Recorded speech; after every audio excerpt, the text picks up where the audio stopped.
आपकी स्क्रीन पर इस वक्त की सबसे बड़ी खबर, चीन के विस्तारवादी मंशा पर दुनिया अलर्ट हो गई है। शांग्रीला डायलॉग में चीन को रोकने की रणनीति बनी है। समंदर में चीनी हरकतों पर क्वाड देशों ने चिंता जताई है। जापान ने सुरक्षा बढ़ाने की भूमिका पर नई घोषणा भी कर दी है। अगले साल तक फ्री इंडो पैसिफिक योजना पेश करेंगे, यह कहा है Japanese prime minister Fumio Kishida ने। तो शांग्रीला डायलॉग, जहां पर दुनिया भर के देशों के बड़े बड़े दिग्गज मंत्री ऑफिशियल्स जुटे, वहां से चीन को लेकर बहुत बड़ी खबरें निकल रही हैं। चीन को लेकर बहुत बड़ी चिंताएं निकली हैं। खासकर अमेरिका से लेकर एशियन कंट्रीज तक चीन को लेकर काफी फिक्रमंद दिखाई दिए हैं। चाहे वो अमेरिका हो, जापान हो, इन सब ने चीन को लेकर अपनी आशंकाएं जताई हैं। फूमियो किशिदा तो बहुत ज्यादा मुखर दिखे हैं। फूमियो किशिदा क्वाड मीटिंग से लेकर शांग्रीला डायलॉग तक ईस्ट चाइना सी में जापान के खिलाफ चीन की कारगुजारियों को हमेशा हाईलाइट कर रहे हैं। और क्या इसको लेकर चीन को रोकने के लिए कोई नई रणनीति अब ये देश बनाएंगे? आज बात इसी पर होगी। आइए जल्दी से आपको बताते हैं कि कैसे ड्रैगन की गिद्ध नजर न केवल अपने आसपास के पड़ोसी देशों पर है, बल्कि पैसिफिक सी से लेकर हिंद महासागर तक वो अपनी गिद्ध नजर गड़ाए हुए है। आप देखिए, पहले पैसिफिक सी में बात करें तो जो आइलैंड कंट्रीज हैं उन पर बहुत नजर है उसकी। इसके बाद आप आगे बढ़िए, हिंद महासागर की बात करिए तो श्रीलंका के बहाने वो अपने विस्तार में जुटा हुआ है। एशिया की बात करें तो 12 देशों से उसका सीमा विवाद है, जिसमें उसके पड़ोसी देश भी हैं। भारत के साथ भी उसके रिश्ते पिछले दिनों बहुत तल्ख हुए हैं और ताइवान पर तो लगातार वो हमले की धमकी दे ही रहा है। तो अमेरिका और जापान की एकजुटता चीन के लिए खतरा बनती दिख रही है और चीन इसको भांप रहा है। ताइवान के साथ खुलकर अमेरिका और जापान आ गए हैं, चीन को यह पसंद नहीं आ रहा है।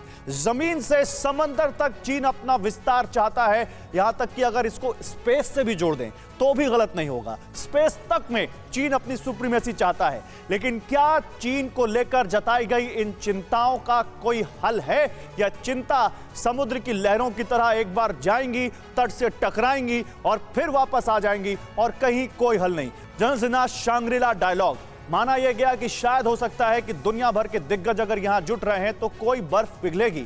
यहां तो तलखियां और बढ़ी हैं।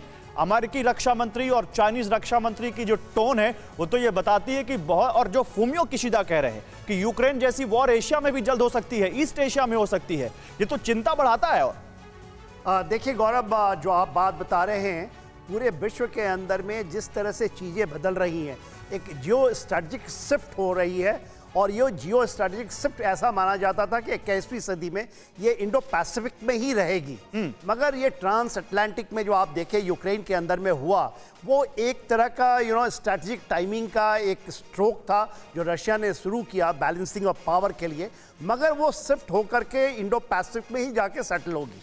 तो आप जो बात कर रहे हैं शांग्रीला डायलॉग की, इस डायलॉग में बहुत सारी चीज़ें होती हैं। दो चीज़ें खुलकर के सामने आई हैं। जिस तरह से अमेरिका कहता है कि पूरे इस क्षेत्र में एक इंडिया ही एक वेट है जो कि चाइना को ओवर बैलेंसिंग कर सकता है। जी देखिए, ये स्टेटमेंट में भारत कभी भी ऐसा नहीं खुल करके आता है।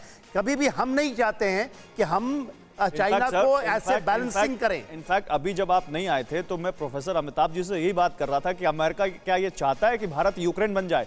अमेरिका क्यों कह रहा है? इंडिया एक सॉवरेन कंट्री है, इंडिया खुद तय करेगा कि उसको चाइना पे कब अटैक करना है, कब नहीं करना है।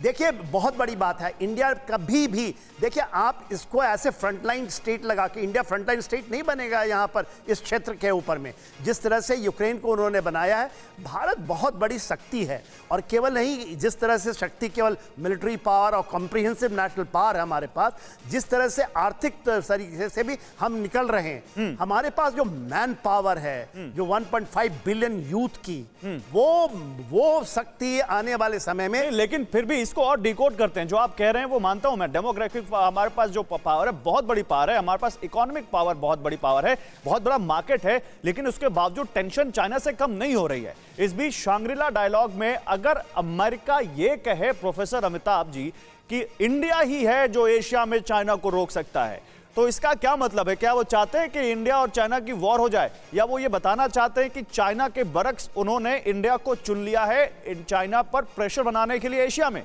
देखिए, ये एक बहुत स्मार्ट स्ट्रैटेजी, अगर इसका हम थोड़ा पीछे जाएं तो ट्रंप के समय से इंडो पैसिफिक स्ट्रैटेजी शुरू हुई। हम सब जानते हैं इंडो पैसिफिक एक आर्टिफिशियल नेम है जो दिया गया है, चलिए वहाँ तक ठीक है। अब हमें क्या कहा जा रहा है कि आप चाइना के अगेंस्ट है। उसके पहले क्या हुआ था, इंडिया पाकिस्तान करते रहते थे।